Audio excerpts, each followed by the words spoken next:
எல்லாரும் welcome to official to இதனால கூட உங்களை இந்த வீடியோ மூலமாக சந்திக்கலாம் ரொம்ப சந்தோஷப்படுறேன். இன்னைக்கு கூட உங்க மத்தியில் ஒரு சின்ன காரியத்தை உங்களோட கூட ஷேர் பண்ணிக்கலாம் நினைச்சேன். என்ன காரியம் அப்படின்னு பார்த்தீங்கன்னா, இந்த மே மந்த் அப்படிங்கிறது நிறைய பேருடைய வாழ்க்கையில் புதிய ஸ்டெப், அதாவது புதுசாக ஒன்று செய்ய போகிறோம், இல்லை புதுசாக ஒரு இடத்துக்கு போக போகிறோம், இல்லை புதுசாக நம்மளுடைய வாழ்க்கையில் ஒன்று செய்ய போகிறோம் அப்படின்னு சொல்கிற இந்த மாதம் என்னதான் நம்பிக்கையோடு நம்ம புதுசாக ஒன்று ஸ்டார்ட் பண்ணுறதா இருந்தாலும் உள்ளுக்குள்ள ஒரு சின்ன பயம் இருக்கும். ஒரு வேலை என்ன பண்ணுறது, ஒரு வேலை இதில் நமக்கு சக்ஸஸ் ஆகலைன்னா நம்ம என்ன செய்வோம், இதோட நெக்ஸ்ட் ஸ்டெப் என்ன, நமக்கு பிளான் ஏ ஒர்க் அவுட் ஆகலாம், பிளான் பி என்ன பண்ணுறது அப்படின்னு சொல்லி நிறைய ஒரு யோசனையிலே இருக்கக்கூடிய ஒரு மாதம் தான் இது.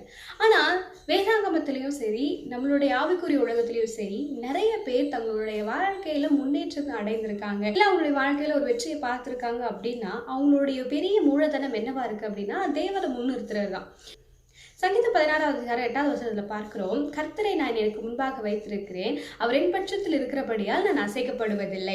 கர்த்தரை நம்ம என்னைக்கு நம்மளுடைய வாழ்க்கையில் நம்மளுடைய எல்லா காரியத்திலும் முன் வைக்கிறோமோ அந்த நேரத்தில் கர்த்தர் நம்மளுடைய வலது பாரிசத்தில் இருந்து நம்மளை வழி நடத்துகிறவராக இருக்கிறார். ஆகையினால் நம்ம எந்த காரியத்துக்காகவும் துவண்டு விழுவதோ இல்லை நம்ம அசைக்கப்படுகிற காரியமோ எதுவுமே நடக்காது. ஸோ உங்களோட வாழ்க்கையில் இன்னைக்கு உங்களுக்கு இந்த பயம் இருந்துச்சு அப்படின்னா, நான் என்ன பண்ண போகிறேன்னு எனக்கு தெரியல, நான் என்ன செய்ய போகிறேன் அப்படின்றது எனக்கு தெரியல அப்படின்ற ஒரு சூழ்நிலைக்குள்ளாக நீங்கள் இருந்தீங்க அப்படின்னா கர்த்தரை உங்களுக்கு முன்பாக வைங்க. அவர் உங்களுக்கு முன்னே போய் கோணலான எல்லா வழிகளையும் நேராக்கி செவ்வையாக்கி உங்களுக்கு தேவையானதை அவர் அனுமதிப்பார். அது மாத்திரம் இல்லை, தேவன் உங்களை ஆசீர்வதிக்கவே அவர் விருப்பப்படுகிறார். So if you all enjoy video, see you next video. Until bye, this is your Sam Karishma.